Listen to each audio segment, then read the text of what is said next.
새우깡은 국민의 사랑을 받으며 성장한 국민 스낵입니다.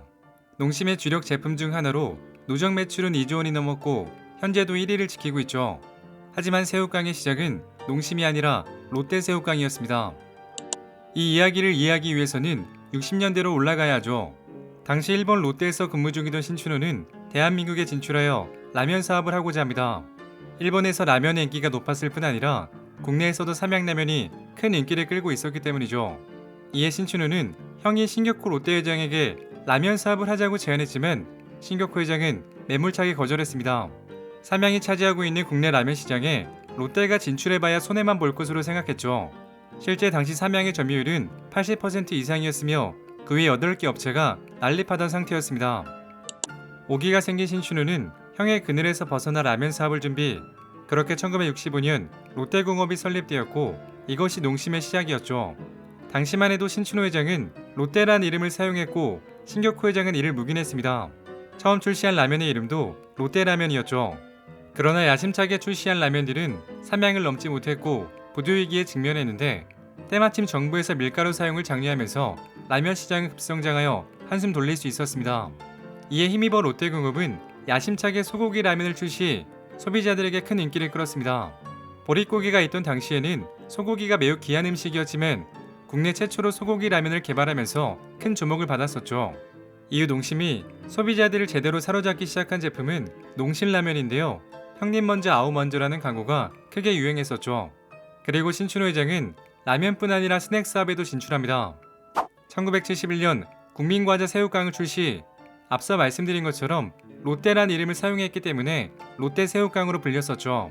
그러나 신격호 회장은 동생 신춘호 회장에게 롯데란 이름을 쓰지 말라고 요구했고 신춘호 회장은 농심으로 사명을 변경했습니다.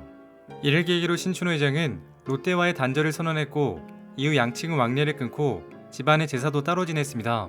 결국 두 형제는 이승에서 끝내 화해하지 못했습니다. 신격호 회장은 20년 별세하고 1년 뒤 신춘호 회장도 별세하면서 둘의 악연은 끝나게 되었죠. 새우깡은 여러가지 논란들이 있는데요. 그중 하나는 표절입니다. 실제 인터넷을 검색해보면 일본 과자 가파이비센을 카피했다는 표현을 찾아볼 수 있죠. 가파이비센은 일본 가로비사가 출시한 새우 스낵으로 새우깡과 모양과 맛, 그리고 포장 디자인이 많이 유사합니다. 이에 대해 농심 관계자는 가파이비센을 참고한 것은 맞지만 우리 기술로 연구해 만든 제품이다. 신춘호 회장이 맨땅에 헤딩하더라도 우리 기술이 있어야 한다고 강조하여 수많은 실패 끝에 만들어냈다고 말했습니다. 농심은 새우깡 개발을 위해 엄청난 양의 밀가루와 새우를 투입했습니다.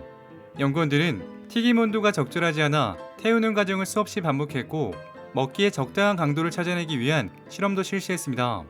또한 새우깡은 일반 스낵류와 같이 기름에 튀기지 않고 새우 소금구이처럼 가열된 소금의 열을 이용했습니다. 만드는 일련의 과정을 보면 새우와 밀가루를 섞어 반죽한 뒤 얇게 밀고 이것을 빗살무늬로 잘라 뜨거운 소금에 올려 구워냅니다.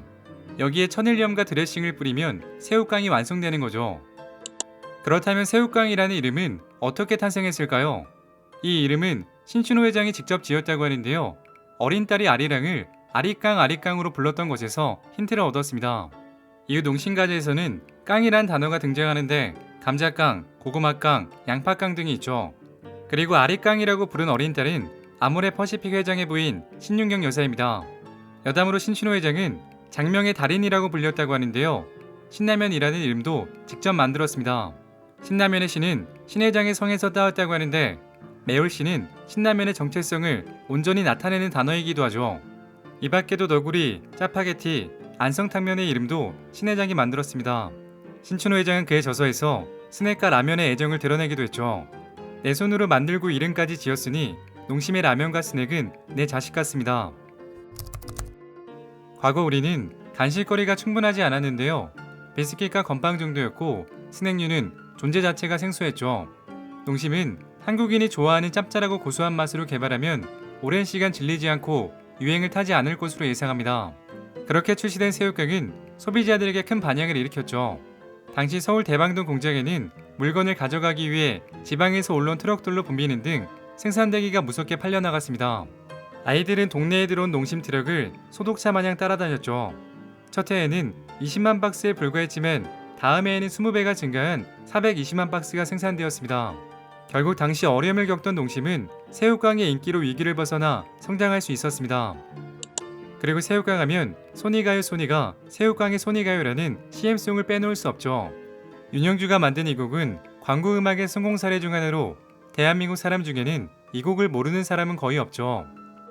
그리고 새우깡이 군산 어민들을 먹여 살린다는 이야기가 있습니다. 새우깡 한 봉지에 새우 4마리가 들어가는데 주로 군산 앞바다에서 잡히는 꽃새우를 써왔습니다. 연간 500톤으로 이 지역 생산량의 절반 이상을 차지한다고 하죠.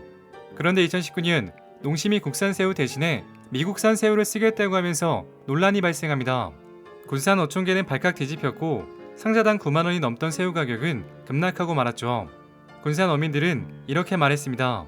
국산보다 훨씬 저렴한 수입산 가격 때문에 군산 꽃새우를 외면하고 있다. 그러자 농심 측은 서해 바닷속 환경이 갈수록 나빠지고 있다. 이물질이 섞여 나오는 사례가 해가 갈수록 많아져 새우깡의 품질을 위협하고 있다. 이에 반해 미국은 중간 수심에서 그물을 들어올리기 때문에 이물질이 적다고 말했습니다. 실제 국산 새우는 저인망식 어업으로 그물을 사용하여 바다 밑바닥까지 쓸어담는 형태로 이물질이 들어가는 경우가 많을 수 있습니다. 이렇듯 갈등이 발생하자 국회의원이 중재에 나섰고 결국 농심이 국산 새우를 다시 쓰겠다며 한 발 물러났습니다. 그리고 현재 새우깡에는 미국산 새우 80%가 들어가고 있는데요. 서해안의 오염이 정화될수록 국내산의 비중이 높아질 수 있다고 합니다. 여담으로 농심이 남해로 가면 완도의 큰 손이라고 합니다. 해마다 400톤의 다시마를 구매하여 너구리에 넣고 있죠. 이에 따라 이것도 농심의 구매 전략에 따라 가격이 요동친다고 합니다. 이처럼 새우깡이라는 과자의 영향력은 엄청난데요. 농심은 현재에만 만족하지 않고 꾸준하게 소비자들과 소통하고 있습니다. 농심 관계자는 새우깡 고유의 맛과 정체성은 유지하면서 새로운 모습으로 소비자와 소통하여 국민 스낵의 명성을 이어갈 것이라고 말했습니다. 현재도 브랜드 라인업을 꾸준히 확장하고 있는데 매운 새우깡, 쌀새우깡, 그리고 새우깡 블랙 등 신제품을 지속 개발하고 있죠. 출시 50주년을 기념하여 출시된 새우깡 블랙은 출시 보름 만에 200만 봉지가 팔리는 등 큰 관심을 모았습니다. 물론 실패한 새우깡 시리즈도 있는데요. 과거 먹물 새우깡이란 제품을 출시했는데 검은색 음식에 대한 비호감 이미지로 외면받고 말았죠. 여기에 농심은 젊은 소비자와도 소통하고 있습니다. 전국에 깡 열풍이 불었을 때 새우깡도 이슈로 떠올랐죠. 하루 한 번 깡 뮤직비디오를 본 데는 1일 1깡, 밥 먹고 새우깡을 먹는다는 식구깡 등 유행어가 넘쳐났죠. 소비자들은 이 열풍과 함께 가수 비를 모델로 선정할 것을 요청했고 농심은 가수 비를 새우깡 모델로 발탁했습니다. 이후 새우깡과 노래깡을 함께 즐기는 새우깡 대국민 챌린지를 진행하는 등 소비자와의 소통을 이어나갔었죠. 이뿐 아니라 옥수수깡을 새롭게 선보이기도 했는데요. 새우깡, 감자깡, 고구마깡, 양파깡 출시에 이어 47년 만에 깡 시리즈 제품이었죠. 1971년 처음 탄생한 새우깡은 CM송의 가사처럼 한번 먹기 시작하면 멈출 수 없는 맛과 식감으로 많은 사람들의 입맛을 사로잡았습니다. 과거 새우깡을 먹고 자란 어린 친구들이 어른이 되어서도 새우깡을 즐기고 있죠. 자, 오늘은 3대가 함께 즐기는 국민과자 새우깡의 재미있는 이야기였습니다. 재밌게 보셨다면 구독과 좋아요 부탁드립니다. 지금까지 역사비디오였습니다.